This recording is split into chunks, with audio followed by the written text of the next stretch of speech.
여기 한 가족이 있습니다.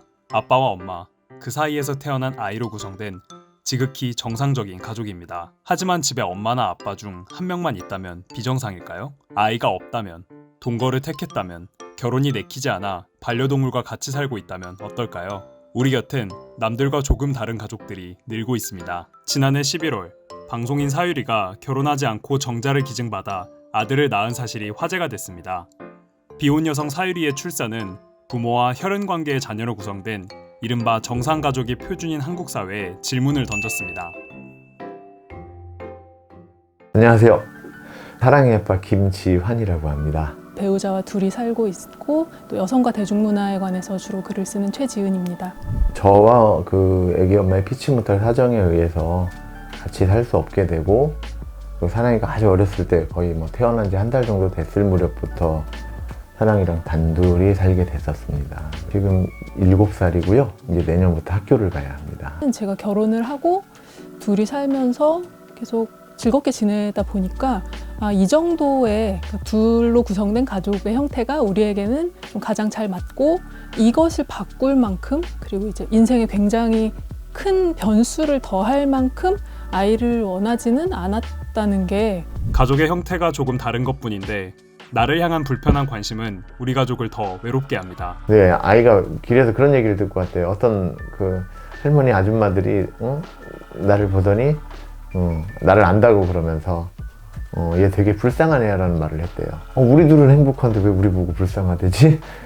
이런 생각도 좀 했었고요. 결혼을 하고 나면 당연히 사람들이 그러면 애는 언제 낳을 거니? 라고 물어볼 때 계획이 없는 사람에게 계속해서 그런 질문을 하는 사람들이 있다는 것은 이 부부 둘만 있는 가족을 미완성이라고 보고 있기 때문이고, 과도한 칭찬도 경멸 섞인 반응도 달갑지 않습니다. 그저 여느 평범한 가족처럼 대해주길 바랄 뿐입니다. 제가 지금 이렇게 혼자서 아이를 키우는 것 자체가 지극히 그냥 당연한 일인데, 그거를 되게 좋게 말해주시고 좋게 칭찬을 해주시는 분들이 많잖아요.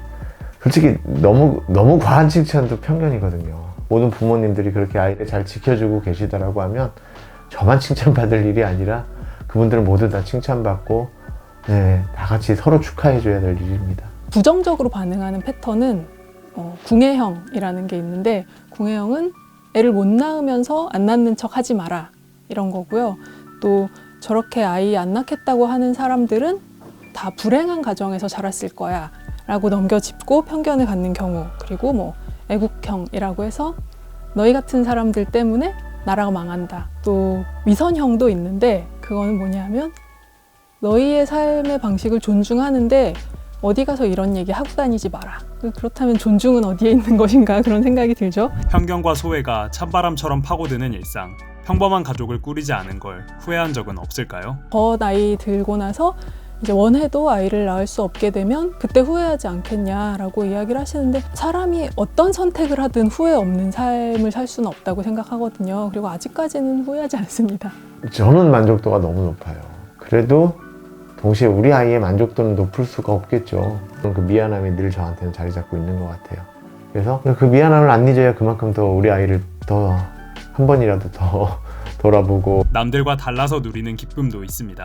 일장일단이 있는 것 같은데, 되려 적어도 쉬는 날 쉬는 시간에 좀 애기 좀 네가 봐 서로 떠미는 그런 상황은 저희 집에선 벌어지지 않으니까, 그거를 우리 아이는 바라볼 일은 없으니까 또 너무 또 좋은 장점이 있죠. 사랑하는 가족과 함께할 2021년, 올해는 소망해 봅니다. 다양한 가족의 모습이 인정받고, 이들이 다 그런 법적인 권리, 제도 안에서까지 이런 것들을 보장받으려면 여러 가족의 존재가 그대로 좀 인정받을 수 있는 생활동반자법 같은 게 한국에서 만들어진다면 저도 좀 더 행복하게 살 수 있을 것 같고요. 저희 가정이 더 잘 살려면 이 아빠의 품이 사라져야 돼요. 2-3가지 제도의 개선과 하나의 법조항만 바뀌면 돼요.